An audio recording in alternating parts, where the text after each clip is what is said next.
Friends, आप सभी का स्वागत है हमारे इस ऑनलाइन वेब ट्यूटर चैनल पे। मैं हूं संजय।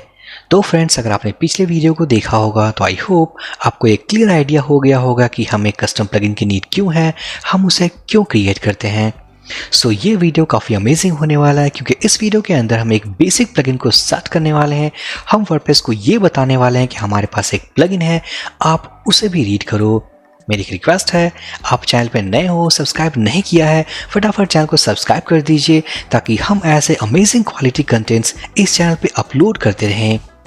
सो अभी तक गाइस जो हमने बेसिक पीएचपी में पढ़ा है वो ये कि हमारे पास दो टाइप्स के कमेंट होते हैं, that is single line comment and multi line comments. उन कमेंट्स को अगर हम पीएचपी के अंदर इंक्लूड कर दें तो हमारा जो पीएचपी कंपाइलर होता है कमेंट्स के अंदर लिखे गए कोड को वो डिटेक्ट नहीं करता है। बट वर्डप्रेस में हम काफ़ी इंटरेस्टिंग चीज़ों को इसी वीडियो में देखने वाले हैं और उसके बाद आप ये समझ जाओगे कि कमेंट्स लाइन भी एग्जीक्यूटेबल होते हैं, हम उन्हें भी रीड कर सकते हैं। तो चलिए स्टार्ट करते हैं। तो यहाँ पर हम इस वर्डप्रेस सेटअप में जो कि हमने पिछले वीडियो में इंस्टॉल किया था, हम इसी वर्डप्रेस सेटअप में एक कस्टम प्लगइन को सेट करने वाले हैं। मैं जाऊँगा एडिटर में, ये वही कोड सेटअप है जो हमने पिछले वीडियोस में इंस्टॉल किया था। सो मैं जाऊँगा WP कंटेंट फोल्डर के अंदर, प्लगइन्स फोल्डर के अंदर, और यहाँ पर हम देख सकते हैं हमारे पास काफ़ी सारे प्लगइन्स हैं जो हमने पिछले वीडियोस में डेमोन्स्ट्रेशन के लिए इंस्टॉल किया था, like contact form 7, countdown blog and timeline express. So इसी प्लगइन्स फोल्डर के अंदर हम एक न्यू फोल्डर क्रिएट करेंगे with name call custom hyphen plugin. अब इस फोल्डर के अंदर हम एक फाइल क्रिएट करने वाले हैं, वो फाइल होगी हमारी एंट्री फाइल। इसका मतलब जब वर्डप्रेस इस प्लगइन को रीड करेगा तो वो जो फाइल हम क्रिएट करने वाले हैं सबसे पहले वो फाइल एग्जीक्यूट होगी।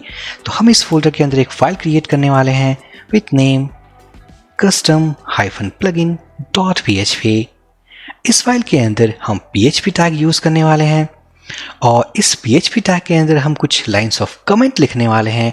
उस कमेंट के अंदर हम प्लगइन्स के इंट्रोडक्शन को पुट करने वाले हैं ताकि वर्डप्रेस उन कमेंट लाइंस को रीड करे और हमारे प्लगइन को जो हम क्रिएट करने वाले हैं उसको इंट्रोड्यूस करे हमारे इस वर्डप्रेस सेटअप में। तो हम यहाँ पर यूज़ करने वाले हैं मल्टी लाइन कमेंट्स। ये हुआ हमारा मल्टी लाइन कमेंट्स। यहाँ पर कुछ पैरामीटर्स हम मीन्स पास करने वाले हैं और वो पैरामीटर्स वो कीवर्ड्स होंगे जिन कीवर्ड्स को अगर सही तरीके से हमने यूज़ नहीं किया तो वर्डप्रेस उन कीवर्ड्स को रीड नहीं कर पाएगा और हमारे प्लगइन को वो समझ नहीं पाएगा। तो जो सबसे पहला कीवर्ड होता है दैट इज़ प्लगइन नेम। तो यहाँ पर हमें टाइप करना है प्लगइन नेम कोलोन। इस कोलोन के बाद हमें पास करना है प्लगइन का नाम। तो फॉर एग्जांपल हमें यहाँ पर जो क्रिएट करना है दैट इज़ कस्टम प्लगइन, तो मैं सैम्पल के तौर पर इसे ही पास कर दूंगा, दैट इज़ कस्टम प्लगइन। इसके बाद जो हमारा नेक्स्ट कीवर्ड है दैट इज़ डिस्क्रिप्शन, और हम एक और काम कर सकते हैं, जबकि ये हमारा मल्टी लाइन कमेंट है तो हम यहाँ पर एक और एस्ट्रिक्ट ऐड कर सकते हैं। सो यहाँ पर हम नेक्स्ट कीवर्ड को पास करने वाले हैं with keyword call description. So this is a sample plugin to learn. यहाँ पर हमने ये सैम्पल डिस्क्रिप्शन पास कर दिया है। अगर आप इन कीवर्ड्स को अगर इस तरीके से पास करोगे तो ये रीडेबल नहीं होगा, हमारे प्लगइन्स को वर्डप्रेस समझ नहीं पाएगा और ये नॉन डिटेक्टेबल होगा। सो यहाँ पर ये कीवर्ड है प्लगइन नेम डिस्क्रिप्शन, और उसके बाद हम यूज़ करने वाले हैं प्लगइन URI। इसका मतलब प्लगइन URL। फॉर एग्जांपल अगर हमने कोई कस्टम प्लगइन बनाया है, इसकी डॉक्यूमेंटेशन हमने कहीं अपलोड करके रखा है, किसी फॉर एग्जांपल हमारी कोई कस्टम वेबसाइट है वहाँ पर हमने अपलोड किया है, या हमारी कोई गिटहब रिपोजिटरी है वहाँ पर कोई थर्ड पार्टी लिंक है, तो उन सभी URLs को मीन्स हम किसी एक URL को यूज़ कर सकते हैं इस प्लगइन URI कीवर्ड के अंदर, ताकि जब हमारा प्लगइन वर्डप्रेस रीड करे तो उसे ये समझ आए कि इस प्लगइन के डॉक्यूमेंटेशन इस URL पे पड़ी है। तो मैं पास करने वाला हूँ फॉर एग्जांपल एक sample URL example.com custom plugin। तो ये हमारा थर्ड कीवर्ड है। नेक्स्ट हम बात करेंगे कि इस प्लगइन को आखिरकार किस ऑथर ने क्रिएट किया है। तो हमारा जो नेक्स्ट कीवर्ड है दैट इज ऑथर। उसके बाद जो नेक्स्ट कीवर्ड है दैट इज ऑथर URI। अगर ऑथर का कोई प्रोफाइल है, इसकी कोई वेबसाइट है, इसका कोई ब्लॉग है, तो हमें उसके ब्लॉग के URL को, उसकी अपनी वेबसाइट को हम इस कीवर्ड के अंदर पुट करने वाले हैं। तो फॉर एग्जांपल https example.com। उसके बाद जो नेक्स्ट कीवर्ड है and that is version. For example ये हमारा फर्स्ट प्लगइन है तो इसका जो वर्जन है वो हम 1.0 रख सकते हैं, बट इन केस अगर हमने कोई प्लगइन बनाया है उसके काफ़ी सारे वर्जन्स हमारे पास अवेलेबल हैं तो हमें वर्जन वाले कीवर्ड को अपडेट कर सकते हैं। सो ये वर्जन होगा हमारा 1.0 क्योंकि ये इनिशियल रिलीज़ है। नेक्स्ट कीवर्ड है हमारे पास रिक्वायर्स। इसका मतलब कि ये जो प्लगइन हमने क्रिएट किया है ये वर्डप्रेस के कौन से वर्जन मींस एटलीस्ट कौन सा वर्जन हमें चाहिए जिसके ऊपर ये प्लगइन हमारा काम कर सकता है। सो रिक्वायर्स एटलीस्ट, अगर मैं टाइप करूँ फॉर एग्जांपल अभी जो हमारे पास वर्जन है दैट इज 6.3.2, अगर हम इसी को मेंशन करना चाहें तो हम इस तरीके से कर सकते हैं। इसका मतलब कि जो वर्डप्रेस का मिनिमम वर्जन है इस प्लगइन को सपोर्ट करने के लिए, इस प्लगइन के साथ काम करने के लिए, वो है 6.3.2।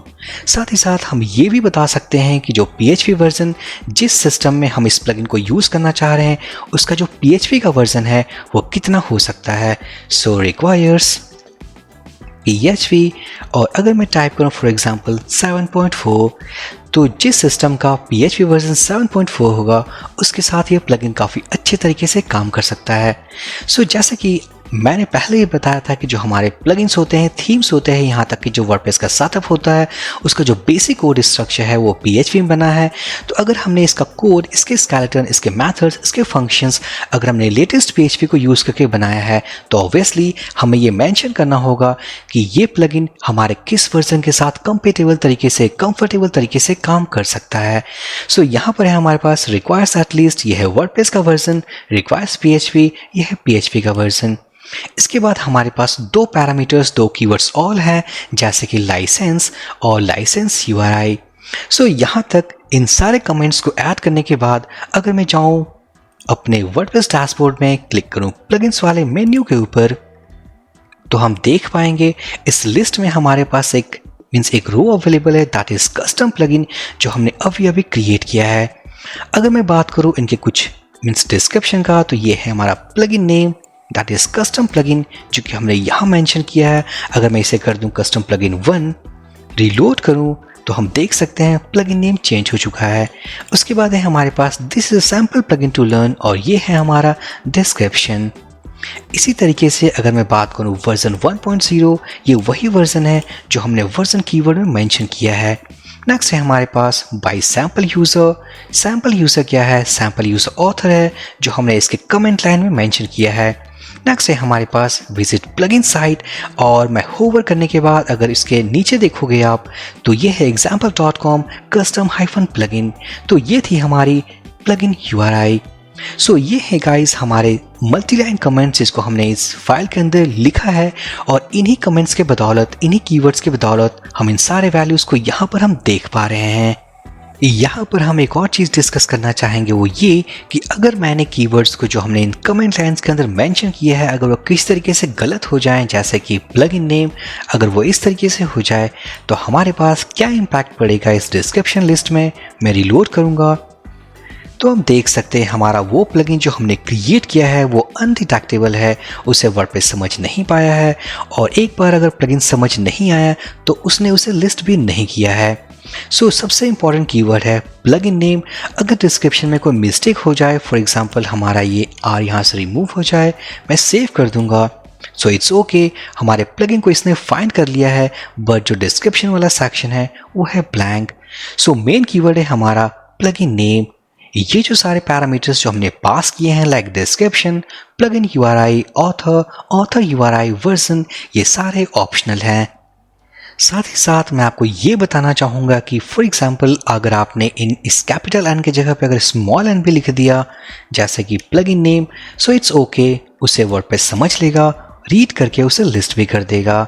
इस तरीके से अगर मैं डिस्क्रिप्शन के D को अगर स्मॉल में कर दिया सो इट्स ओके, ये रिडक्टेबल है। सो ये है कुछ कमेंट्स लाइन जो कि हमें समझने हैं before creating any custom plugin inside WordPress. ये काफ़ी इंपॉर्टेंट है।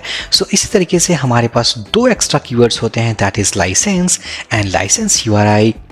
आपको कोई भी चीज़ याद करने की नीड नहीं है। फॉर एग्जांपल, अगर आपके पास वर्डप्रेस सेटअप है, आपने कोई प्लगइन क्रिएट करना हो, कस्टम प्लगइन, आपको इन कीवर्ड्स के बारे में पता नहीं है, सिंपल किसी प्लगइन को ओपन करना है। मैं ओपन करने वाला हूँ कॉन्टैक्ट फॉर्म 7। इसका जो मेन फाइल होगा, उस मेन फाइल में हमारे पास ये सारे कमेंट्स मीन सारे कीवर्ड्स अवेलेबल होंगे। मैं जस्ट कॉपी पेस्ट करूँगा। तो हम इस फोल्डर के अंदर जाएंगे और सर्च करेंगे wp-contactform7.php। तो हम देख सकते हैं ये सारे कीवर्ड्स हमारे पास अवेलेबल हैं।